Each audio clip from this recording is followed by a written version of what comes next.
In today's video, I'm going to teach you how to type circled numbers in PowerPoint. This is a really handy skill to have when you want to add a little extra flair to your presentations, and it's surprisingly easy once you know the steps. Whether you're a seasoned PowerPoint pro or a complete novice, by the end of this video you'll be seamlessly integrating circled numbers into your slides. First things first, you'll want to open up your Microsoft PowerPoint app on your computer.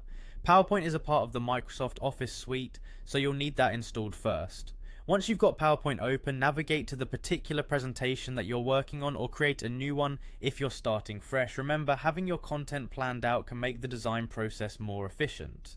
Now, to really capture your audience's attention, we're going to work within the slideshow setting. Go ahead and click on the slideshow tab at the top of the screen. This tab is your gateway to adding all sorts of interactive and visually appealing elements to your presentation. Next, move on to the Insert tab. You can find it just 2 slots to the right of the Home tab.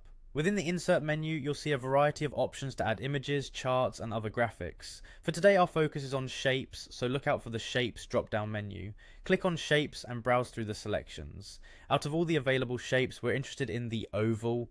Once you find it, click it. Head over to your slide and click and drag to draw a circle. Holding down the Shift key as you draw will ensure that your oval is perfectly round. This is particularly useful if you're aiming for a clean and polished look. Once your circle is in place, the next step is to add text to it. Our goal here is to insert a number that appears circled on the slide. To do this, simply right-click on the circle you've just drawn and select Edit Text from the drop-down menu. You'll see a text cursor appear inside the circle. Type the number you wish to display. You can type any number or character that suits the needs of your presentation. And there you have it, you've successfully created a circled number in PowerPoint. This technique is a fantastic way to highlight key points, sequence steps, or make your slides more engaging. Remember, you can adjust the font size, color, and even the outline of the circle to suit the style of your presentation. Don't hesitate to play around with these options to find what works best for your theme. Keep practicing, and soon you'll be a pro at making your PowerPoint presentations stand out with style and clarity. Thanks for watching, and make sure to stay creative with your designs.